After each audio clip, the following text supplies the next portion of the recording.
Tem uma frase no filme Tropa de Elite 2 que resume tudo. O sistema é foda.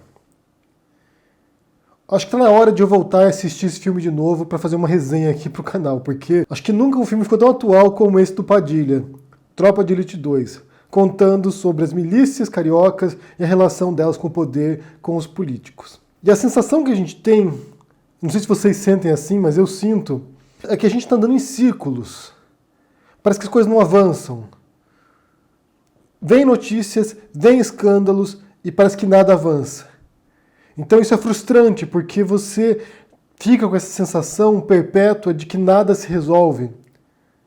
De que você tem criminosos no poder e que nada pode ser feito contra eles. E o pior é você saber que essas pessoas já eram conhecidas antes. Já se sabia dessas relações. Não era segredo para ninguém. Eu quero ler para vocês aqui um tweet do Marcelo Freixo, tirando um sarro, mas também bastante sério, na verdade, tirando um sarro do PowerPoint do Dallagnol, do Deltan Dallagnol, quando incriminaram o Lula, quando quiseram restabelecer os vínculos com o Lula, do triplex, sítio de Atibaia.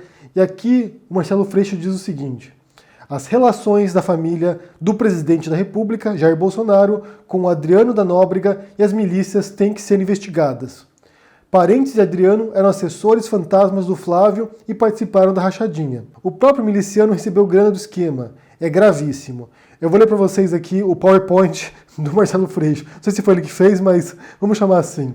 Então, no centro do PowerPoint você tem Bolsonaro e milícias. Começando pelo topo esquerdo. Jair pediu a legalização das milícias. Mãe de Adriano, assessora fantasma de Flávio. Ex-mulher de Adriano, assessora fantasma de Flávio. Mãe e ex-mulher de Adriano na rachadinha de Flávio. Adriano recebeu dinheiro da rachadinha do Flávio. Queiroz, amigo de Adriano.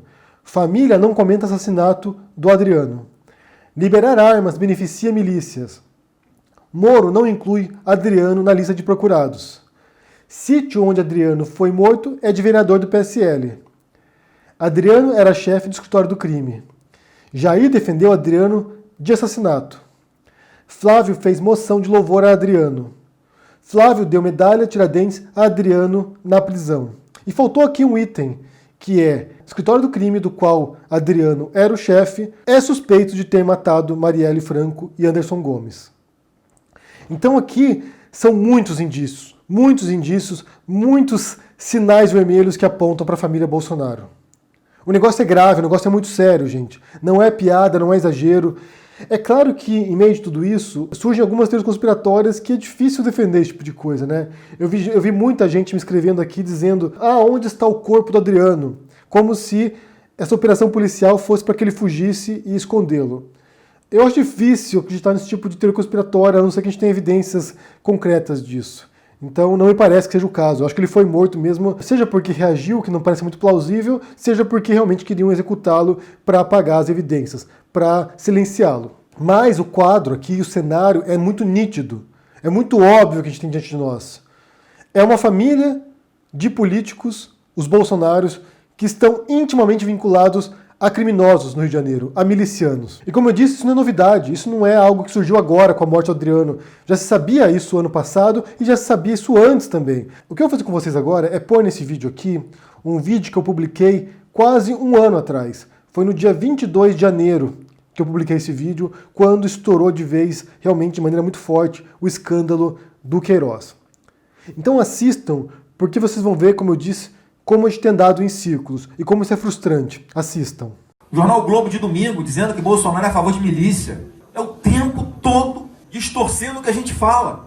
Se não são as senhoras e senhores em redes sociais, na mesa de almoço com a família, num bar, no trabalho, argumentando para evitar que essa mentira prospere, ela vai colando. Sobre esse assunto já ia lá atrás, há quase 20 anos, falou o seguinte: olha, eu não sou contra aqui nessa rua, moram 3, 4 policiais, e começar a aparecer traficante de droga, assaltante, os caras vão dar um jeito. Até então era isso que era chamado de milícia. Inclusive, se o policial não agir em situações como essa, ele está prevaricando. Então, maconheiro, drogado, assaltante, estuprador não se criava. Agora, o que hoje é chamado de milícia é completamente diferente. São as pessoas que às vezes nem são policiais, nem são militares, São os próprios traficantes, às vezes mudando de ramo, vão extorquir o trabalhador. Aí, meu amigo, é cana mesmo, é tratamento à mão pesada. Por que o cara tem que pagar, comprar o gás na mão do miliciano? Por que tem que botar o ponto de televisão, aquele que o miliciano oferece? Não tem. Isso aí tá extorquindo o trabalhador. Ninguém é a favor disso. Eu não sei se o senhor recorda a ficha criminal dos 4 PMs presos. O Alan Lima foi flagrado num vídeo participando de um assassinato. Sim. O Aldo Leonardo foi preso pela Polícia Federal recebendo uma mesada do NEM da Rocinha. O Aloysio Souza foi preso em flagrante por tráfico e extorsão. E o José Luiz da Cruz foi expulso da PM recentemente por cobrar propina de comerciantes de Bangu. Todos os nomes que você falou, eu nem sei quem são. Se passar ao meu lado aqui, eu não sei quem é. Eu estava defendendo ali uma situação apenas de respeito. Eu acho que houve excesso de ambas as partes. Isso que eu fui contra no momento. Eu não pode tratar uma pessoa que está ali, que ainda não foi condenada, eu não sei qual foi o crime que todo mundo ali cometeu, ou é acusado de ter cometido. E a minha situação ali foi de buscar um equilíbrio. Foi essa a minha postura ali. Isso é verdade. E a milícia no Rio de Janeiro, como é que você pretende combater? Tem muita milícia lá. Calma, olha só. Calma não, gente. Olha só, milícia, você tem que pensar. Tem gente que é favorável à milícia, porque a maneira que eles têm de organizar, de se ver livre da violência. Naquela região onde a milícia é paga, não tem violência. Jair Bolsonaro, em seguida, Cláudio Cajado. Senhor presidente, desde que a política de direitos humanos chegou em nosso país, cresceu, se avolumou e passou a ocupar grandes espaços nos jornais, a violência só aumentou. A marginalidade cada vez mais tem se visto mais à vontade, tendo de vista esses neo-advogados para defendê-los. Dizer aos companheiros da Bahia, que agora há pouco vi um parlamentar criticar aqui os grupos de extermínios, enquanto o Estado não tiver coragem para adotar a pena de morte, esses grupos de extermínio, no meu entender, são muito bem-vindos. E se não tiver espaço na Bahia, pode ir para o Rio de Janeiro. Se depender de mim, terão todo o apoio. Porque no Rio de Janeiro, senhor presidente, só as pessoas inocentes são dizimadas. E na Bahia, as informações que eu tenho, lógico, são grupos ilegais, mas no meu entender, meus parabéns, a marginalidade tem decrescido. Relembrar é viver, não é? Sabe, gente, tem alguns tipos de sucesso que são piores do que derrota. Se a pessoa tem o rabo preso e chega no topo e tem visibilidade e se torna aparente para os demais, visível, isso pode ser muito pior do que a derrota. Talvez seja esse o destino agora dos Bolsonaros. Não sabemos. A gente vai ter que ver como as coisas vão se desenrolar ainda, mas uma vez que o Bolsonaro assumiu a presidência, seus filhos, cargos, muitos assuntos que estavam ali pendentes, que não eram tão relevantes assim, pelo menos para o público geral, começou agora a vir à tona. Essa história do Queiroz, que vai dar muito pano para manga ainda, que vão desencavar muita coisa a ver com isso ainda, não tenho dúvida nenhuma, vão desencavar muita coisa disso. E hoje, agora, o jornal O Globo publicou uma reportagem associando a família Bolsonaro às milícias do Rio de Janeiro. Isso já era uma denúncia antiga, já estava rolando no ano passado, quando começaram essa investigação. Agora se sabe que o Flávio Bolsonaro empregou a esposa e a mãe de um miliciano, de alguém que era uma figura importante no escritório do crime, que é a organização que agora é suspeita de ter matado a Marielle, de ter sido a mandante do assassinato da Marielle Franco, no Rio de Janeiro. E em diferentes momentos ali vocês já viram também o Flávio Bolsonaro e o próprio Jair Bolsonaro, defendendo milícias e, no caso do Bolsonaro, apoiando esquadrões da morte. Isso não é recente, isso tem anos. Só que agora, como eu disse, o sucesso deles pode também ser a derrota deles. Pode também levar a um escândalo muito grande e que tem um potencial devastador no governo dele, de desintegração completa mesmo.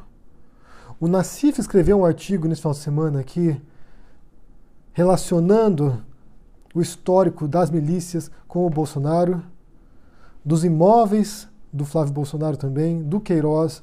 Eu vou deixar o link na descrição para vocês conferirem, porque é um artigo bastante assustador quando você começa a juntar os pontos ali. A história parece ser muito maior do que parece inicialmente.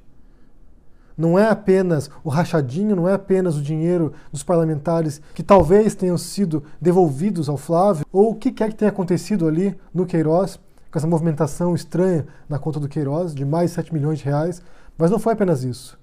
Um outro escândalo que também está sendo levantado tem a ver com o patrimônio dos Bolsonaros. De uma família que entrou na política sem nada, praticamente, sem nenhum tipo de patrimônio, e que ao longo desse período aí reuniu um patrimônio que é muito superior aos rendimentos deles. Mesmo se eles houvessem poupado tudo ao longo da carreira deles. O Flávio justificou que isso tem a ver com compra e venda de apartamentos, que me remete à compra e venda de carros usados do Queiroz. Pode ser uma desculpa, pode ser verdadeira, mas tem alguns relatórios que indicam que são transações muito estranhas, de comprar um apartamento e dias depois vender o apartamento por um valor muito mais alto do que ele pagou.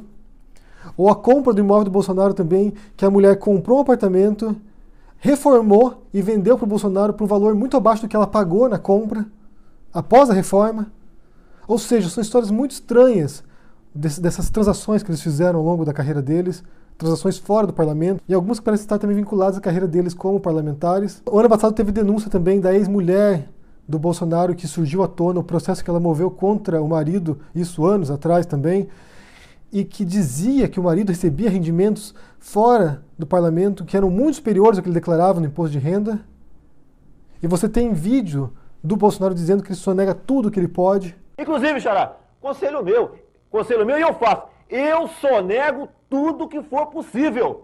Se eu puder não pagar o negócio na fiscal, eu não pago. São tantas histórias ali, JBS também, o depósito na conta do Bolsonaro, que ele devolve para o fundo do partido e que depois volta para a conta dele. São muitas histórias e que agora, com essa visibilidade que eles têm, com certeza virão à tona. Não é que ninguém sabia antes, não. As pessoas preferiram ignorar essas coisas. Estava rolando o processo, estava rolando a investigação, mas agora não dá para ocultar mais isso. Não dá para esconder mais isso. Não dá para passar pano para isso. O que precisavam fazer agora é uma devassa total nessa família, descobrir de onde vieram esses rendimentos, se houve algum tipo de ato ilícito enquanto parlamentares, qual a relação deles com as milícias. Essas mesmas milícias estão sendo acusadas da morte da Marielle Franco, sendo que o Flávio Bolsonaro foi o único que se opôs à concessão da medalha de Tiradentes para Marielle, que foi votada na Câmara. Ele foi contra a CPI das milícias. Então são histórias muito estranhas mesmo, e que deverão ser investigadas. Porque tem muita coisa embaixo disso. Ao que parece, pelo menos. Tem muita coisa embaixo disso. Ou seja, um ano depois, a mesma história, no mesmo lugar, sem avançar. Queiroz está solto por aí, caminhando por aí. Flávio Bolsonaro está solto por aí, no Senado.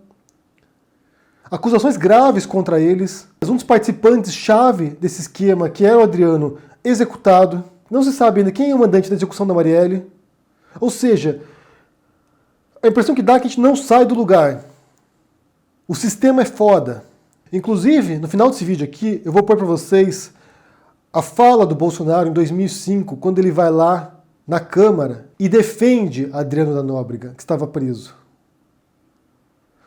Hoje, presidente Bolsonaro defendendo um criminoso. Porque o crime ao qual ele se opõe, eles que se dizem da lei e ordem, eles que se dizem os defensores do cidadão de bem, o crime do qual eles são contra é o crime do pobre, do negro, do marginalizado, do fragilizado. Eles querem que, por exemplo, o cara que roubou pão para alimentar a família, que seja morto. Porém, o policial criminoso, líder de grupo criminoso, assassino, esse policial deve ser condecorado, deve receber medalha Tiradentes. Eles não são contra a criminalidade. Eles não são em defesa da lei e ordem. Eles não são em defesa do cidadão de bem. Eles são em defesa do próprio interesse. Interesse eleitoreiro, interesse financeiro. Como vocês viram ali, uma família que enriqueceu na política, com um patrimônio que não é condizente com o que eles ganhavam. Tem muita coisa suja embaixo do tapete dos Bolsonaros. Tem muita coisa suja aí. E a impressão que nós temos é que eles não vão ser pegos. Porque o sistema é foda. Então ouçam o áudio do Bolsonaro defendendo um criminoso. Ouçam. E eu quero saber o que vocês pensam disso. Se vai levar em algum lugar, se vão prender o Queiroz, se vão prender o Flávio Bolsonaro, se vão pegar o Bolsonaro, se ele está envolvido com isso. O que vocês acham que vai acontecer? Dá para ter algum tipo de esperança, algum tipo de fé no sistema, de que ele vai pegar esses bandidos? Dá para ter uma esperança? O que vocês acham? Deixe no comentário aqui embaixo, deixe o joinha, assine o canal, ajude no apoio, a gente se vê por aí. Agora ouçam o Bolsonaro defendendo o bandido. Até eu pedi aqui a Denise Frossar, como juíza, que me ouvisse por alguns minutos, que eu não tenho experiência nessa área. Eu quero até depois me aconselhar com ela. Senhor presidente, pela primeira vez eu compareci integralmente a um tribunal do júri na segunda-feira próxima passada. estava sendo julgado um tenente da Polícia Militar de nome Adriano. A acusação era que numa incursão, numa favela, teria sido executado um elemento que, apesar de envolvimento com o narcotráfico, a imprensa deu conotação que ele era apenas um simples flanelinha. E todas as testemunhas de acusação, 6 no total, todos tinham envolvimento com o tráfico, todos, o que é muito comum. E ele era o 10º militar a ser julgado. 5 haviam sido condenados e 4 absolvidos. E o que é curioso, deputado Betão, Vossa Excelência que é do Rio de Janeiro, é que o militar que havia apertado o gatilho e matou realmente aquele elemento, ele foi absolvido. E o tenente, que era o comandante da operação, foi condenado a 19 anos e 6 meses de prisão, inclusive enquadrado como crime hediondo. Agora, o que é importante nisso? Quem o condenou, Denise Frossard? Eu não considero que foi a promotoria. Um dos coronéis mais antigos do Rio de Janeiro compareceu fardado ao lado da promotoria, né? E ali falou o que queria e o que não queria contra o tenente. Contra o tenente. Acusando de tudo que foi possível, inclusive, né? Se esquecendo do fato que ele sempre foi um brilhante oficial e foi, se não me engano, o primeiro na academia da Polícia Militar. E a defesa, depois de acabado, conversando com a defesa, Denise Frossard, eles não conseguiram trazer para falar do lado dele, do lado da defesa, nenhum outro coronel que havia comandado o tenente acusado daquilo. Por quê? Porque qualquer outro coronel que fosse depor ali, favorável ao tenente, logicamente, estaria batendo de frente com o coronel Menique. Então, com toda certeza, né, estaria sendo enquadrado esse outro coronel mais moderno, como está chamando de mentiroso o coronel Menique. Bem, isso é um fato que eu acho que, por parte do juiz, né, não poderia passar a ser desapercebido, acredito eu. Se bem que o juiz, parece nesse episódio, ele só entra no final, lá, na sala secreta, etc. Mas eu acho que é uma coisa que, apesar disso tudo, poderia ser discutido ali, por que a defesa não trouxe nenhum outro superior comandante de batalhão que serviu com o tenente. O que serviu para fazer com que os jurados ou condenassem por 5-2 foi exatamente o depoimento do coronel, que falou sobre uma sindicância feita por ele à época. Nem vou entrar no detalhe, Denise, sobre a desqualificação dos acusados, né, ou sobre o fato em si. Eu entendo, eu também, a senhora deve concordar comigo, que se tem que discutir ali é o que está nos autos. Fora dos autos não pode ser discutido. Mas a palavra do coronel funcionou. Agora, o que é importante nisso? Que a gente aqui, eu estou completando 16 anos em Brasília, né? A quem interessa a condenação pura e simples de militares da Polícia do Rio de Janeiro, sendo culpados ou não? Interessa ao casal de garotinhos. Por quê? A Anistia Internacional cobra a punição de policiais em nosso país. Cobra insistentemente. Ele tem que ter um número X, ou um percentual tanto, né, de policiais presos. Daí quer dizer que o Estado que mais prende percentualmente policiais militares é o Estado que mais está ao lado dos direitos humanos. Então, senhor presidente, eu não sei ainda como a gente pode colaborar, já que o advogado vai recorrer da sentença, né, neste episódio. Porque os outros coronéis mais modernos não podem depor, senão vão para a geladeira, vão ser perseguidos. E o tenente ficou como um coitado ali, um jovem de 20 e poucos anos, condenado. Não foi ele que matou, Denise Frossard, quem matou foi um sargento. O sargento falou, eu que matei. E o sargento foi absolvido no outro tribunal de júri. Então isso tem que ser visto, pelo que parece, né? Há um interesse muito grande. Eu não sei como funciona no lado da magistratura as promoções, mas para o coronel Menique, está mais do que comprovado que ele está ao lado do governo do Estado, né, para atender a Anistia Internacional e simplesmente punir por punir. Isso não pode acontecer, isso desqualifica, desmoraliza o tribunal de júri. E o coitado do tenente, como é um coitado de qualquer outro policial militar, não tem dinheiro para pagar advogado. E geralmente é um advogado lá também sem muitos conhecimentos, que numa hora dessa não levanta esses fatos. Eu que não sou advogado percebi isso. E depois comprovei.